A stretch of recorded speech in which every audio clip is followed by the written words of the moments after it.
Hi everybody, my name is Rachel Scher, and I am a two-time survivor of rare terminal cancer. I was diagnosed when I was 26 and again when I was 27, and thankfully I survived.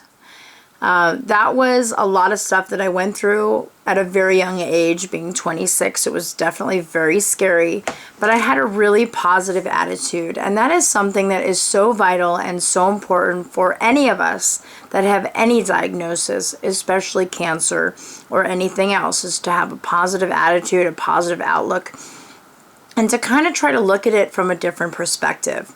So everything that I experienced when I had cancer, I couldn't find a lot of the resources and the information, and so I was speaking publicly a lot about it. I was speaking for various cancer organizations. I was speaking at health expos and health events all across Ventura and LA County. And some of the biggest things that I realized was the lack of information, the lack of resources, and the lack of information available to cancer patients. I didn't understand why there was so much information that was kind of left out, so much information that was unavailable to us.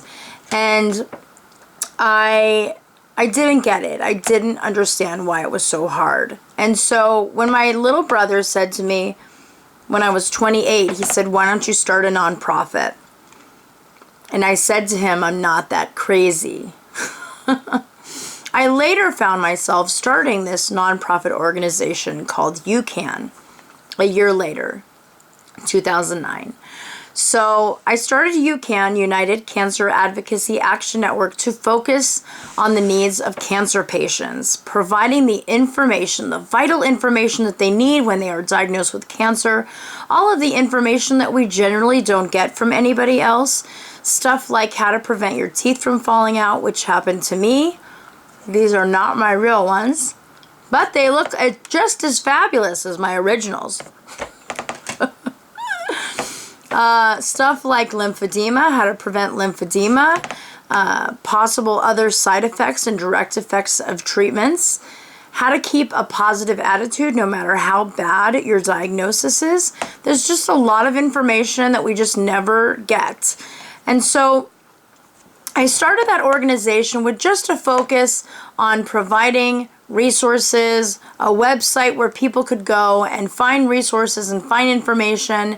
And the more involved I got in the nonprofit world, the more patients that I talked to and connected with, the more I realized that I needed to do more than just a website. I needed to do something big, okay, something greater than myself. Now, being a survivor of a rare terminal leukemia, rare terminal cancer at 26 and 27, that is crazy. And God saved my life for a reason. Obviously something that was greater than myself, right?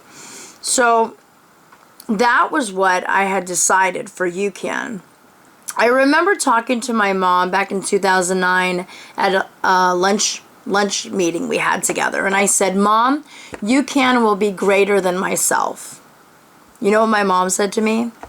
She said, she started crying, and she said, "When you were at the hospital and everyone was telling me that you were dying and you were not going to survive it, I prayed to God and I said, 'Please save my daughter.'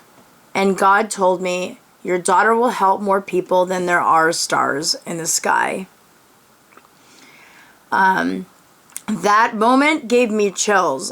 I couldn't even believe that, because I did not ever realize how sick I was. I didn't know that it was that bad, and I didn't know all the details at that point. I had only been in remission for about a year when she told me that. So over the years, UCAN has done a lot of things. We have impacted the lives of so many cancer patients all across the country with all kinds of diagnoses, all different ages, nationwide, and now it's 2019.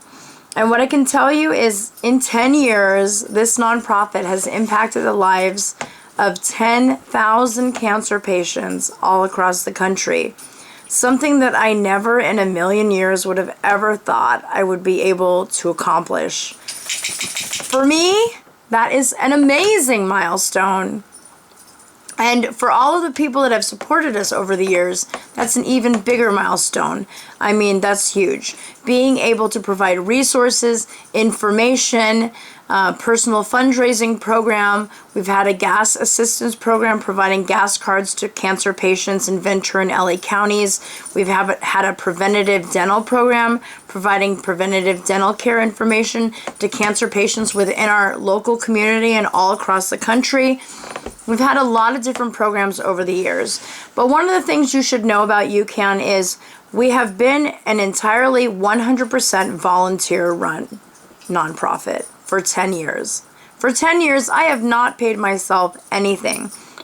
I have been doing all of this for free because I wanted to try to help as many cancer patients as I could for as long as I could. Don't worry, I'm not stopping. It is never going to stop. The UCAAN train is just going to keep on going. And that's why we're here today. I want to tell you guys something really exciting. So back in 2010, 2010 is when I found out why my teeth fell out. Yes, that's a real thing. Just like I said, these are fake. That is so sexy, I know. That's the most fabulous thing I could have ever done and ever showed you. But it's something that is real, something that happens to cancer patients. So in 2010, I met a dentist at a health expo.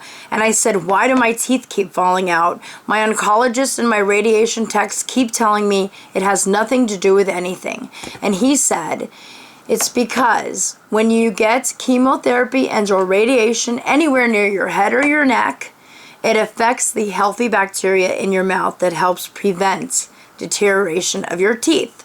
So the healthy bacteria in my mouth had kind of like disintegrated and disappeared, and there was nothing preventing my teeth from falling out.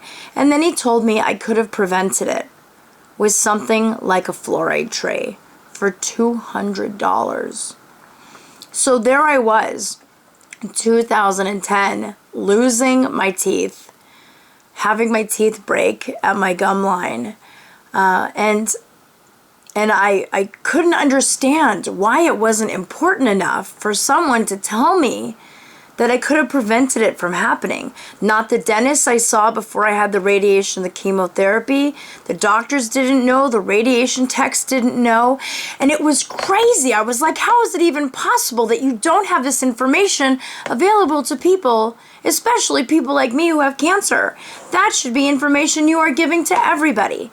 So I had a mission. I wanted to find out how many cancer hospitals across the country provided information about preventative dental care to cancer patients. Because let me tell you, having to get dental implants is not cheap.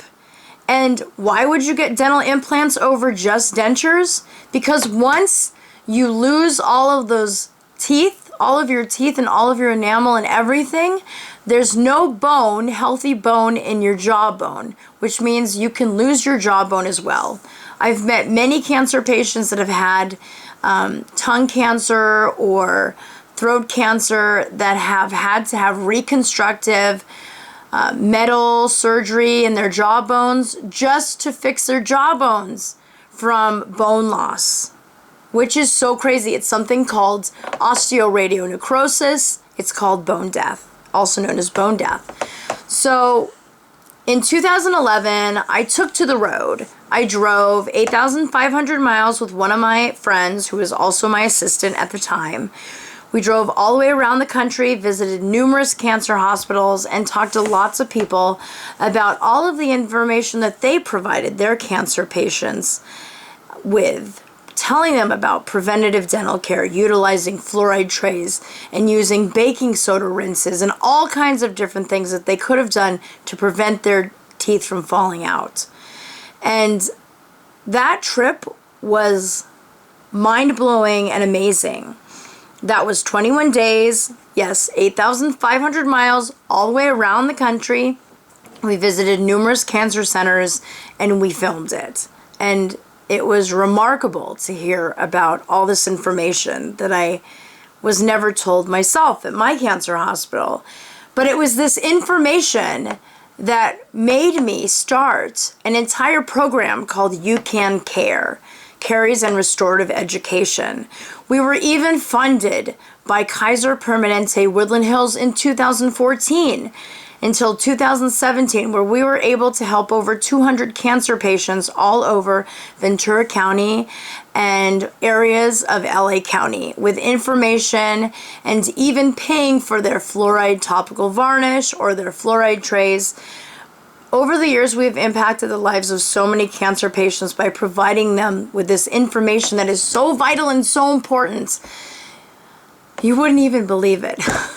So UCAN has done so many things just like that. We've had that gas assistance program. We have the personal fundraising program. We have helped cancer patients raise thousands of dollars for rent and expenses and transportation and all kinds of other things in these 10 years that we have been around. But we've also taken other cross-country trips. We took a cross-country trip in 2016, actually. Now that I think about it, we took 2 in 2016. The first one we took was amazing. A 41-day trip I took with my best friend, 10,500 miles in 41 days.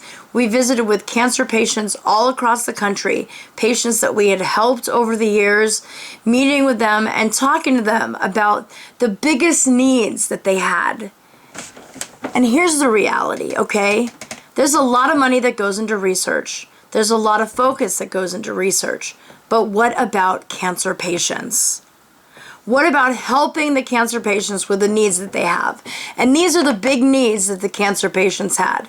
They were looking for stuff like transportation, gasoline assistance, rental and lodging assistance if you had to stay somewhere while you're getting treatments in another area.